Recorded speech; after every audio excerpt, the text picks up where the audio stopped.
6 billion CFA francs project has been signed between the Ministry of Agriculture and Rural Development and the Commercial Bank of Cameroon, with the African Development Bank as technical supporter and financial partner. This is aimed at financing small-scale agriculture through microfinance institutions for an economic boom in Cameroon. An inspection delegation led by the governor of the Southwest region, Bernard Okala Bilai, visited the Tico airport following His Excellency President Paul Biya's instruction to rehabilitate the Tico airport and others in some months from now. This is our headlines, developments in a moment.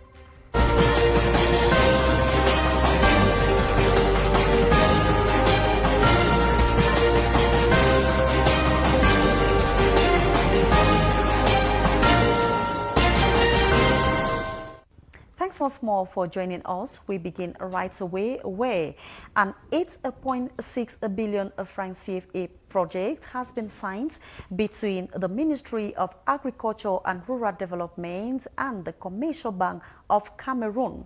The African Development Bank also comes to play as a technical and financial supporter.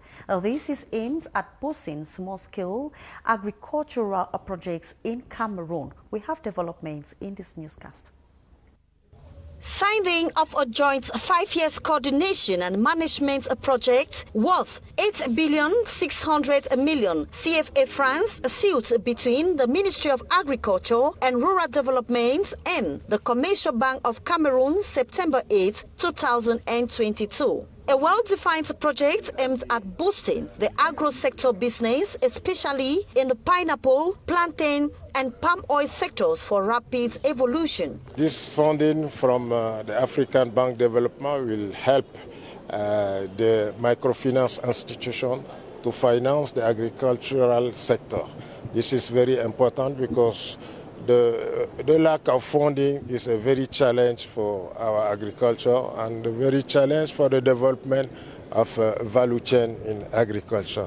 That's why we think that today we have a solution, an innovative solution for young people and for women and to attract people in the rural area. Obtaining loans to enable swift functioning of farming, a great move. Giving them resources which will facilitate their contribution to the agriculture sector, but mainly put in the market some financing instrument with low interest rate, so that the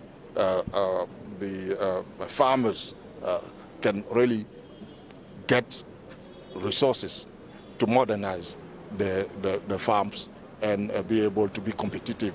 Greater realizations are underway with technical partners.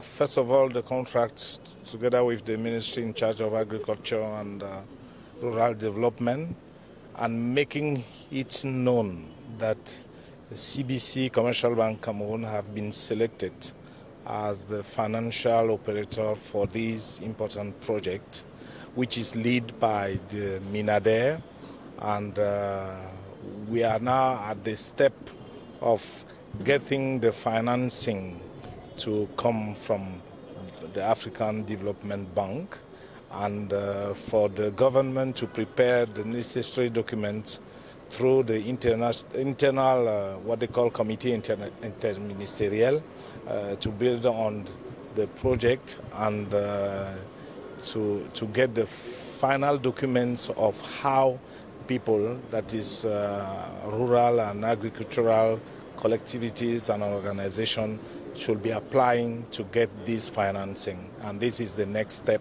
we are looking for the next few days.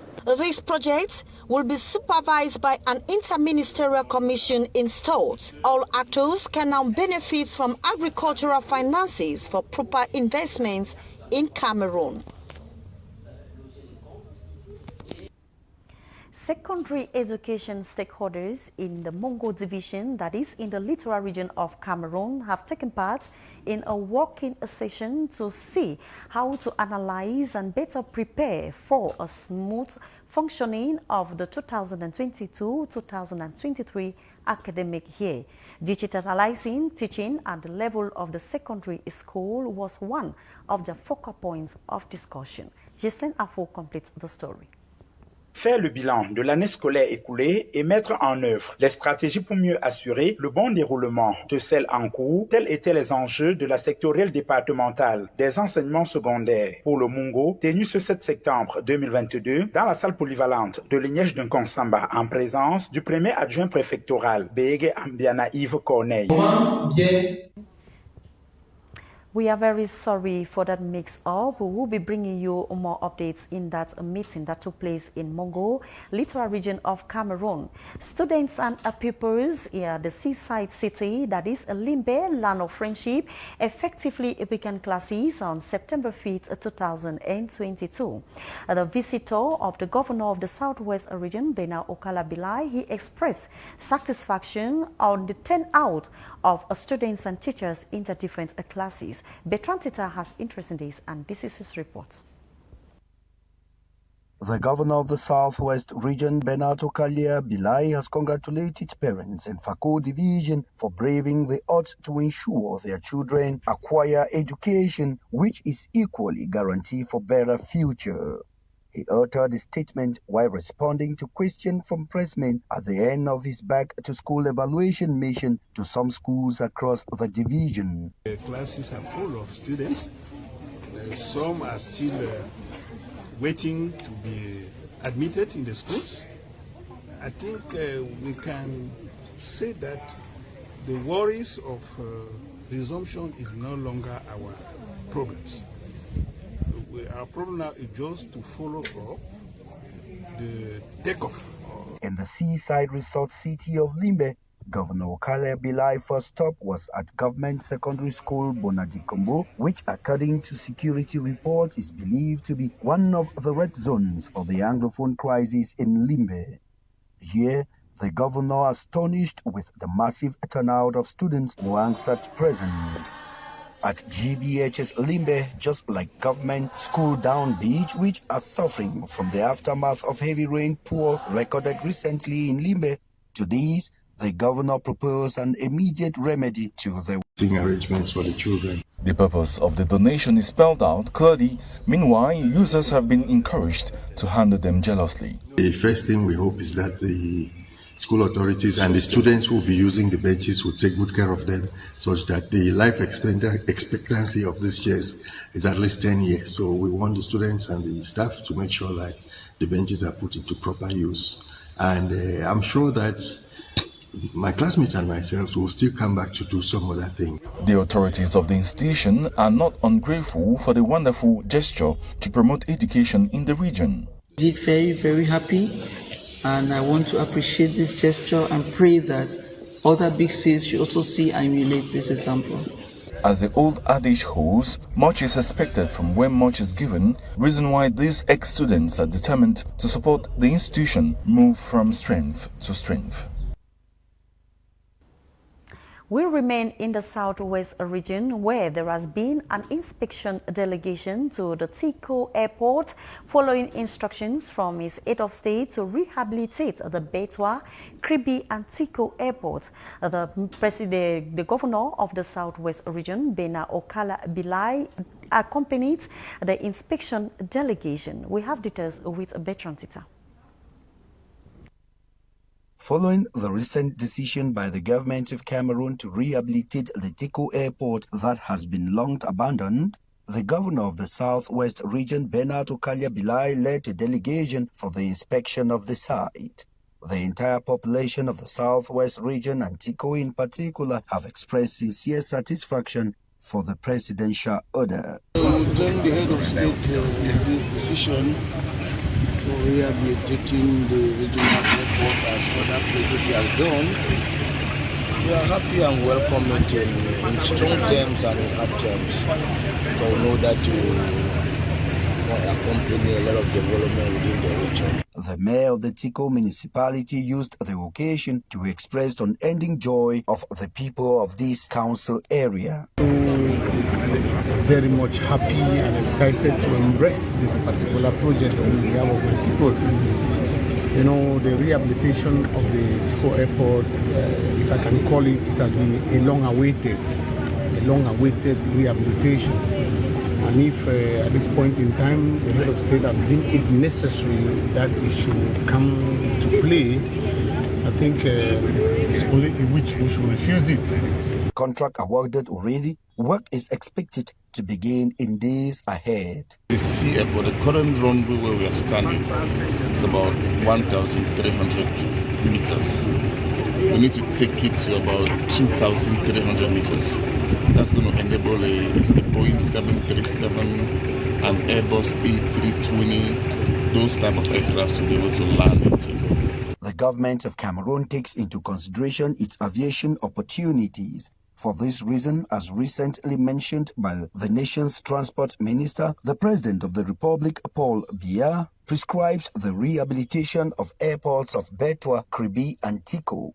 The document underscores that under the instruction of Paul Biya, the Aviation Authority, accompanied by the Ministry of Transport, will have to guarantee the project management of the planned works and without delay the signing of contracts with the pre-selected companies for their fulfillment. For the government, such an initiative will allow each region of the country to have at least one operational airport platform and to be served by air, and which will ease a greater attractiveness of these towns.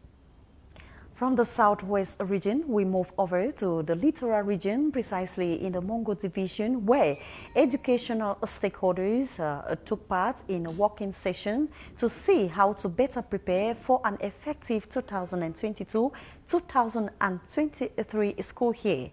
Digitalizing teaching at the secondary level of education was one of the focal points of discussion. Staff Lady Afu Gislaine completes the story for us. Examining the last school year, which just ended, and to put in place strategies to ensure an effective start of the 2022-2023 academic year was the main aim of the sectorial meeting of the secondary education sector of the Mongo division. The meeting. Well, what do you say, teammates? Yes. Yeah, they were a very good team. Yeah, a good applaud to them. A good game there. Good game. My name is Vincent Unogu, the assistant coach, Nigerian National Under-19 team, here at the African Nations Cup.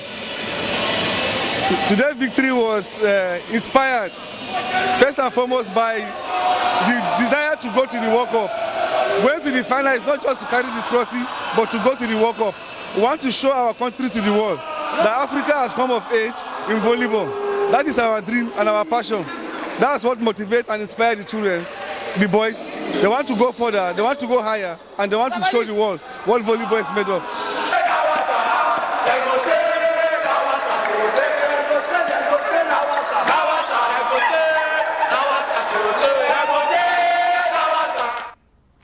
Very interesting images there. Just to remind you of that, those images were sent to us through our special envoy to Morocco, Eme Mukoko. We now take you out of the country, where Gervais Dirakobuka has been sworn in as a Prime Minister of Burundi. He was unanimously elected by both houses of Parliament. We have these and other stories with Gislaine Afu. The new Burundian Prime Minister has been sworn in. Gervais Dirakobuka replaces Alain Guillaume, sacked by President Evariste along with the top aide. The new Prime Minister of Burundi was unanimously approved by both houses of Parliament. The sackings, which represent the first major government reshuffle since the President took office just over 2 years ago. The 52-year-old new Prime Minister is a father of 8, is among a number of Burundian officials accused of stoking violence against government opponents in the wave of deadly unrest in 2015 and remains under EU sanctions. Tunisia is seen to be facing a shortage of imported foodstuffs from dairy products to coffee, forcing informal rationing at supermarkets and threatening some food and beverage companies. For weeks now, consumers and businesses have been struggling to find essentials such as sugar, flour and cooking oil, a situation wherein the country's social affairs minister blames the disrupted supply chains and price hikes on the commodities and transport worldwide, largely due to Russia's invasion of Ukraine. Tunisia is seen to have been negotiating for months for a bailout loan likely worth $2 billion from the International Monetary Fund, which is expected to demand painful economic reforms in return. South Africa is seen to be flying cheetahs to India and Mozambique as part of its ambitious efforts to reintroduce the distinctively spotted cats in regions where their population has dwindled. The mammals, who were put in quarantine for about a month before clearance for travel, have seen the distinctively spotted cats, once roamed in Asia, declared extinct in India by 1952. Since then, the country has turned to Iran and Africa as part of efforts to reintroduce them. South Africa's cheetah population is seen to be expanding at a rate of about 80% annually. The animals, which have been quarantined at the Ruberg Wildlife Veterinary Park, are destined for Mozambique, where their population has dwindled. That's a report out of the country done to us by Ghislaine Afo. Brings us to the end of our 6 p.m. news. Thanks very much for watching. God willing, on Monday, we will be together at exactly 6 p.m. Have a blessed weekend in the company of interesting programs on Camdis Television. Goodbye.